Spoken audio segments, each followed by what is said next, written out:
ATM কার্ডের pin generate করতে গিয়ে এটিএম থেকে বেরিয়ে আসলো টাকা।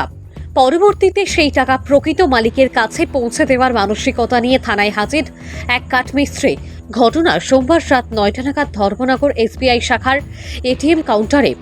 এই সৎ ও মানবিক ব্যক্তির নাম শিশির দেবনাথ, বয়স 41, পিতা মৃত চিত্তরঞ্জন দেবনাথ, বাড়ি আলকাপুর গ্রাম পঞ্চায়েতের 3 নম্বর ওয়ার্ডে। এই ঘটনার বিষয়ে শিবির দেবনাথ বলেন, ভানুচন্দ্রের রিপোর্ট, আসাম প্রাইম নেটওয়ার্ক। ঘটনা হয়েছে, আমি নতুন এটিএম কার্ড পিন জেনারেট করা চাইছি এসবিআই এটিএম ব্যাংকের সামনে যেটা। আবার পরে আমি আমার মানে পিন জেনারেটটা হইতেছে না তাড়াতাড়ি, আমি ওটার থেকে হঠাৎ দিতেছি।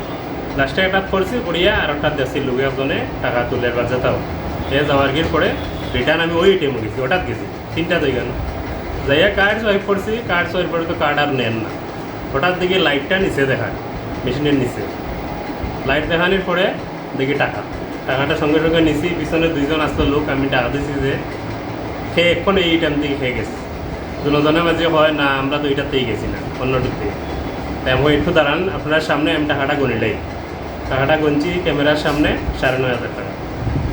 তারপরে তো বাস আমি আমার কাছে রাখি আমি তারা যদি সবাই খোঁজ করে আমি আসি আর আধা ঘন্টার মতো আমার এটিএম কার্ডটা ঠিক করবো, তারপরে পারেন। তারপর প্রায় আধা ঘন্টা লাগছে আমার এটিএম কার্ড জেনারেট করছি, পিন জেনারেট। তারপরে গিয়া বহু সময় দাঁড়ানি পরে আমি তো আমার মাথায় কোনো কাজ করে না, আরও না লোকটা টাকাটা পকেটও কিতা করতাম।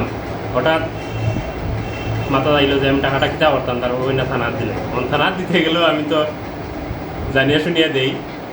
ওই গিয়া দাদা আপনার সঙ্গে পরিচয় হয়েছে, আপনার লইয়া আইলাম, আমি টাকাটা দিলাম 9,500 টাকা। কি নাম আপনার?